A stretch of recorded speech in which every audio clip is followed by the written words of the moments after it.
2004ஆம் ஆண்டு நடைபெற்ற தேர்தலை பொறுத்தவரை அதனுடைய அந்த சூழ்நிலை நிலவரங்கள் எல்லாம் வேறாக இருந்தது. ஏனென்றால் அப்பொழுது இந்த தமிழ் தேசிய கூட்டமைப்பு என்ற இந்த கட்டமைப்பு விடுதலை புலிகளுடன் இணைந்து அல்லது விடுதலை புலிகளுடைய அந்த நிழலின் கீழ்தான் போட்டியிட்டது. மற்றது அந்த தேர்தலில் எத்தனையோ நேர்மை இனங்களும் குளறுபடிகளும் நடந்தன என்று ஐரோப்பிய ஆணைக்குழுவின் அறிக்கை கூட கூறுகிறது.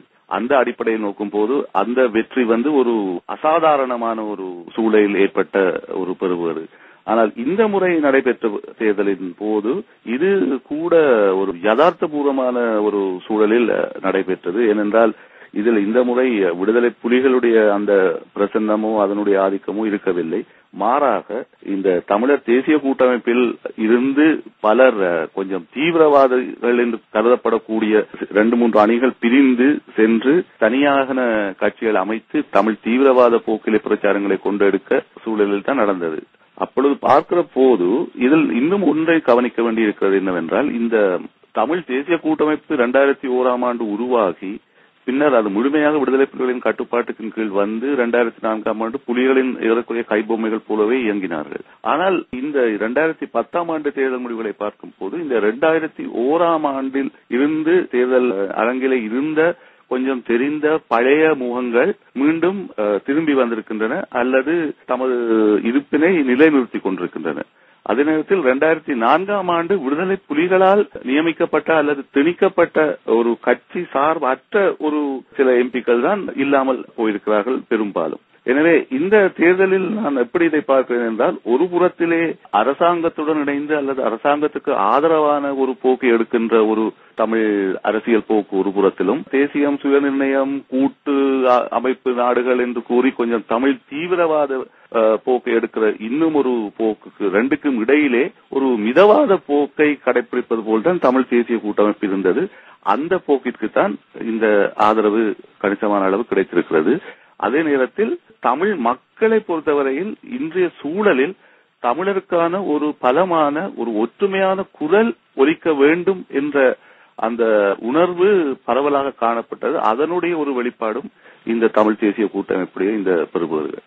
இப்ப தேர்தலுக்கு பிறகு தங்களது வெற்றி குறித்து தமிழ் தேசிய கூட்டமைப்பினர் கருத்து வெளியிடும் பொழுது தங்களது தேர்தல் அறிக்கையில் தெரிவித்திருந்த விடயங்களுக்கு கிடைத்த ஒரு மக்கள் ஆணையாகவே இதை கருதுவதாக கூறியிருக்கின்றார்கள்.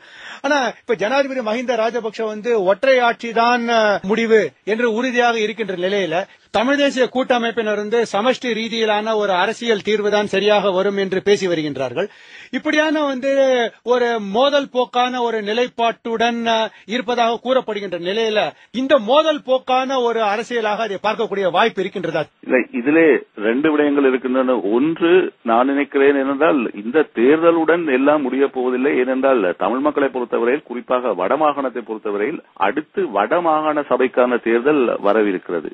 அப்பொழுது எனவே அந்த தேர்தலும் ஒரு மீண்டும் இந்த தமிழ் அரசியல் சக்திகளுக்கு இடையிலான ஒரு பல பரீட்சையாக அந்த தேர்தல் அமையப் போகிறது. எனவே அந்த தேர்தல் முடிவடையும் வரையில் எல்லா கட்சிகளும், அரசாங்கமும் சரி, இந்த எதிர்க்கட்சிகளும் சரி, தமிழர் தேசிய கூட்டமைப்பும் சரி, எல்லோருமே தற்போதைய ஒரு சில நிலைப்பாடுகளை கைவிடப் போவதில்லை. அந்த தேர்தலுக்கு பின்னர் தான் நான் நினைக்கிறேன் ஏதாவது அரசியல் ரீதியான முன்னேற்றங்கள் ஏற்படும். 2வதாக, இந்த தேர்தலை பொறுத்தவரையில் தமிழர் தேசிய கூட்டமைப்பு ஏற்பட்ட பிரச்சனை என்னவென்றால், அவர்களிடத்திலே இருந்து பிரிந்து சென்று தனி அமைப்புகளை ஆரம்பித்த திரு சிவாஜிலிங்கம், ஸ்ரீகாந்தா போன்றவர்கள் ஒரு புறத்தில், திரு கஜேந்திரகுமார் பொன்னம்பலம், கஜேந்திரன், பத்மினி, சிதம்பரநாதன் அவர்கள் இன்னொரு புறத்தில் கொஞ்சம் அதீதமான கடும் போக்கு கருத்துக்களை தெரிவித்ததுடன் இவர்கள் தமிழ் தேசியத்தை, தமிழருடைய உரிமைகளை எல்லாம் கைவிட்டு சமரச போக்குக்கு போகிறார்கள் என்பது போல் பலமான குற்றச்சாட்டுகளை செய்தார்கள். அவர்களை ஆதரித்து இந்த புலம்பெயர்ந்த தமிழர்கள் அல்லது வெளிநாட்டு தமிழர்களை இருக்கின்ற சில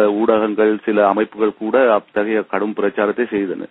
அந்த சூழ்நிலையில் தமிழர் தேசிய கூட்டமைப்பும் தேர்தல் கள நிலைமைகளுக்கு ஏற்ப கொஞ்சம் வீர வசனங்களை எல்லாம் உதிர்க்க வேண்டிய நிர்பந்தம் ஏற்பட்டது.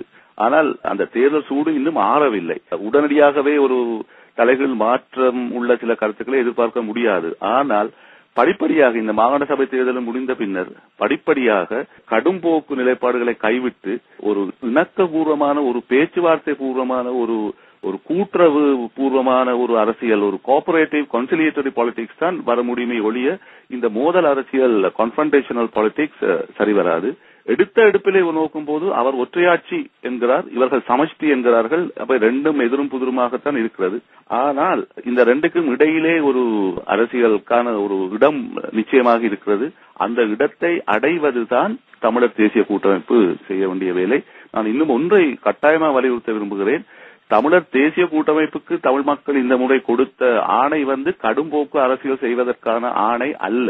உண்மையாக விடுதலை புலிகளுடன் இணைந்து அவர்கள் தமிழினத்துக்கு ஏற்படுத்திய பின்னடைவுகளுக்கு ஒரு பிராயச்சித்தம் செய்வதற்காக கொடுக்கப்பட்ட வாய்ப்பு. அதை பொறுப்புணர்வுடன் உணர்ந்து நிதானமாக நடக்க வேண்டியது அவர்களுடைய கடமை. இப்ப இந்த தேர்தல் முடிவுகளுக்கு பிறகு வெளியான சில விமர்சனங்கள் அல்லது கருத்துக்கள் தமிழ் தேசிய கூட்டமைப்பு கிழக்கிழங்கையில முஸ்லீம் சமுதாயம் அல்லது முஸ்லீம் கட்சிகளுடன் இணைந்து போட்டியிட்டு இருக்க வேண்டும். அப்படி போட்டியிட்டு இருந்தால் இரு சிறுபான்மை சமூகங்களும் ஒன்றாக வந்திருக்கக்கூடிய நிலையில இருவருக்குமே அது அனுகூலமாக அமைந்திருக்கும் என்றும் சில கருத்துக்கள் வெளியாகி இருக்கின்றன. அந்த விமர்சனங்கள் கருத்துக்கள் எந்த அளவுக்கு ஏற்புடையது இல்ல யதார்த்தமானது நீங்க நினைக்கிறீங்க? தற்போதைய தேர்தல் முறையிலே, தேர்தல் அமைப்பிலே அப்படியான அந்த ஒரே அணியாக போட்டியிடுவது கொஞ்சம் சிரமமாக இருக்கும். ஏனென்றால் மாவட்ட ரீதியான அரசியலில் அது முஸ்லிம் காங்கிரஸ் முஸ்லிம் மக்களையும் தமிழ் தேசிய கூட்டமைப்பு தமிழ் மக்களையும் அனுசரித்து போகின்ற நேரத்திலே அது கொஞ்சம் சிரமமாக இருந்திருக்கும். ஆனால் இந்த இரண்டு அமைப்புகளுக்கும் இடையிலே கூடுதலான ஒரு புரிந்துணர்வு ஏற்பட்டிருப்பதையும், மற்றது கிழக்கு மாகாணத்தில் அந்த அடிப்படை நிலையிலே கூட தமிழ் முஸ்லிம் உறவுகள் முன்னை விட எவ்வளவோ சீர்திருந்தி இருப்பதையும் நாங்கள் பார்க்க வேண்டும். அதிலே முக்கியமாக பிள்ளையான் முதலமைச்சரான பிறகு ஹிஸ்புல்லாவுடன் நெருங்கி செயல்பட்டது அதிலே ஒரு. மற்றது இரு தரப்புமே கிழக்கு மாகாணத்தில் தங்களுக்கு சில பொது பிரச்சனைகள் இருப்பதையும் தங்களுடைய இருப்புக்கே ஒரு ஆபத்து ஏற்பட்டுக் கொண்டிருப்பதையும் உணர்ந்து நெருங்கி செய்வார்கள். ஆனால் இதில் ஒரு பிரச்சனை வரப்போகிறது என்னென்றால், வடக்கு கிழக்கு இணைப்பு என்பதை தமிழர் தேசிய கூட்டமைப்பு எவ்வளவு தூரம் வலியுறுத்துகிறதோ அது கணிசமான அளவு முஸ்லிம் மக்களும் தமிழ் மக்களும் ஒருங்கிணைவதை கிழக்கிலே கொஞ்சம் தடுத்துக் கொண்டுதான் இருக்கும். கனடாவிலிருந்து இலங்கையின் டெய்லி மிரர் தினசரியில் அரசியல் கட்டுரைகள் எழுதி வரும் செய்தியாளர் DBS ஜெயராஜ் அவர்கள் வெளியிட்ட கருத்துக்களை கேட்டீர்கள்.